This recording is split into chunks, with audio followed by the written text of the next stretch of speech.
Well, I'm curious about something with the Israeli military model. They don't seem to be able to deter attacks. They get attacked basically every 5 to 10 years. Isn't instant deterrence the main goal of a Taiwan strategy? No, yes, deterrence is the main goal, but I think this does bring up something which is sometimes glossed over, but speaks to the urgency of the challenge. And that is, then there's research to back this up. Those who are super interested in geeking out should read Jonathan Shimshoni's book, Israel and Conventional Deterrence. And the idea is, unless you're willing and able to go the nuclear deterrence route, and for reasons we can talk about, I don't think that's realistic or something Taiwan should consider. You're stuck with conventional deterrence.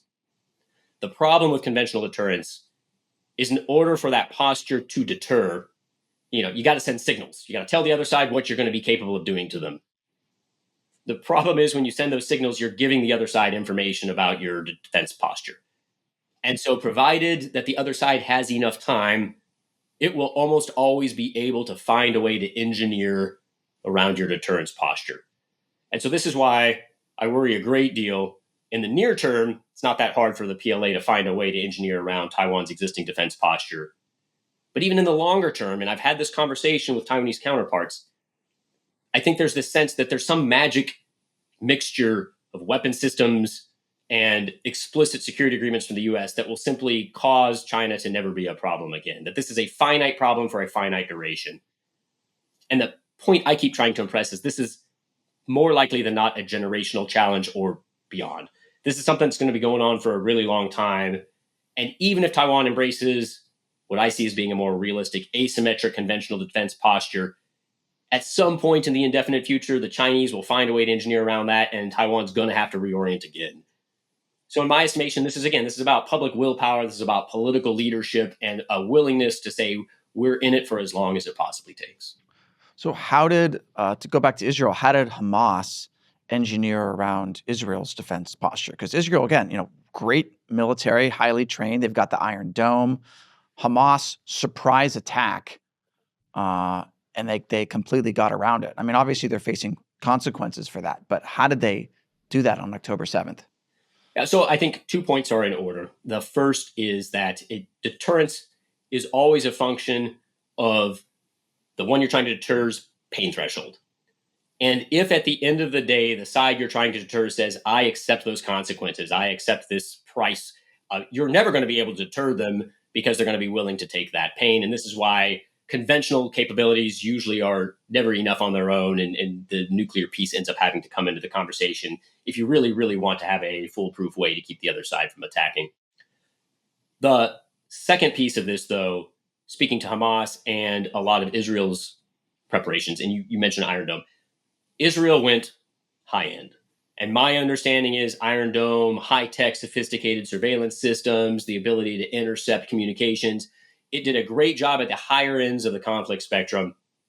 But the challenge is, it leaves all of these sort of low-grade, low-tech capabilities and ways to plan. People using bulldozers to push over fences, messages that are passed via paper note, not sent over unsecure communication devices. If you leave those abilities open to the other side, then of course they're going to engineer a way to attack that exploits those.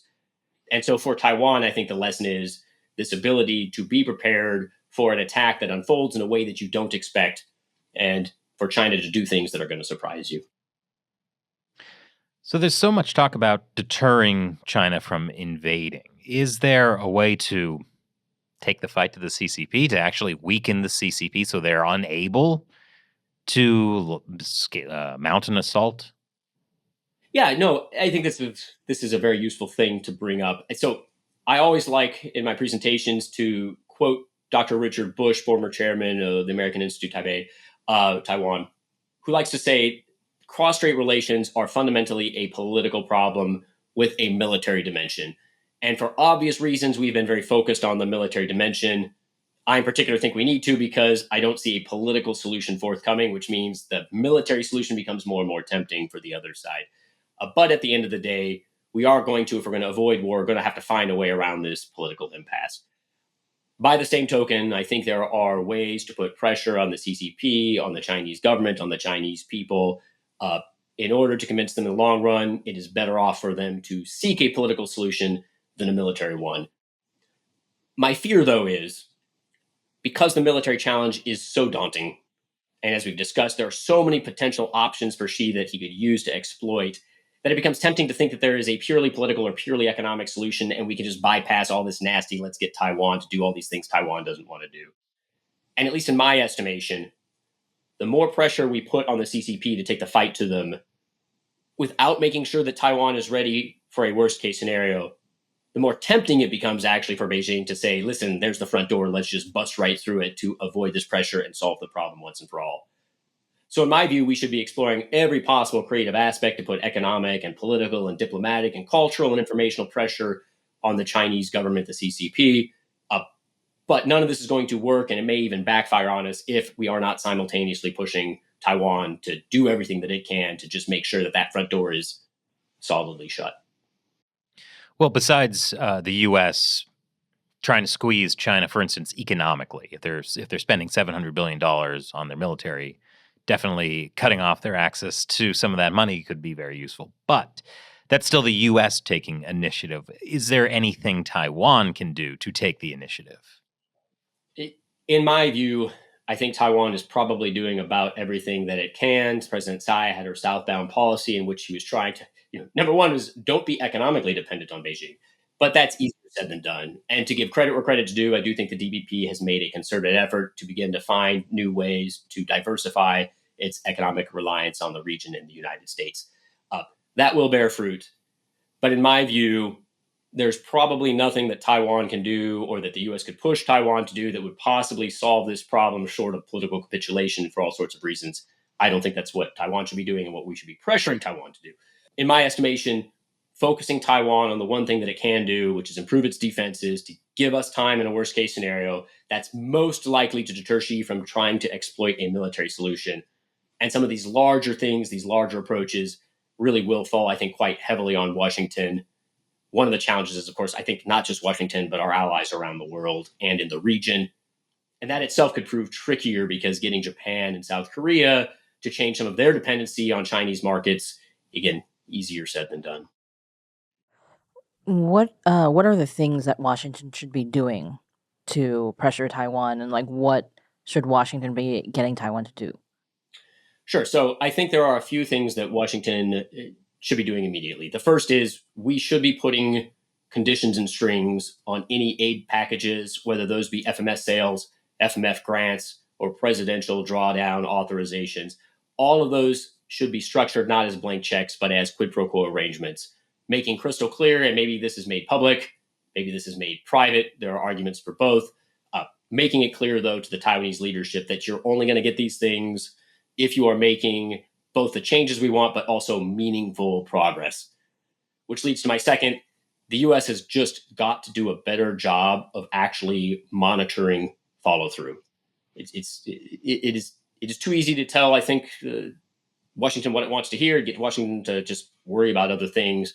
But the nitty gritty follow through, making sure the institutional changes are made, making sure that harpoons aren't just purchased and put on a shelf somewhere or handed off to the B team, that indeed these things are being actively integrated. This is something I think Washington should do a better job of monitoring. In particular, I think a bellwether is whether or not the Ministry of National Defense will articulate and publish a coherent defense concept or doctrine. And so, quick interlude, backstory. Not that long ago, under Admiral Lee Shi-min, Taiwan's military actually did unveil a very asymmetric, dynamic, creative, forward-thinking doctrine for defending itself. It was called the Overall Defense Concept. The problem was it was kind of the brainchild of one man and a small cohort of officers around him. And so when he retired, the Ministry of National Defense completely rejected that. And at no point since Admiral Lee left active duty have we seen the Ministry of National Defense approximate anything, number one, close to an asymmetric doctrine, or number two, even a coherent doctrine that treats war as a real possibility.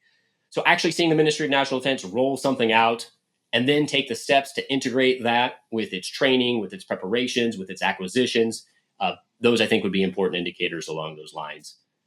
And the third thing is, in the absence of being able to find Taiwan other partners to learn from, I think we got to get more trainers in Taiwan. And even more effective than that is I think we need to get a lot of Taiwanese units here to the United States to train.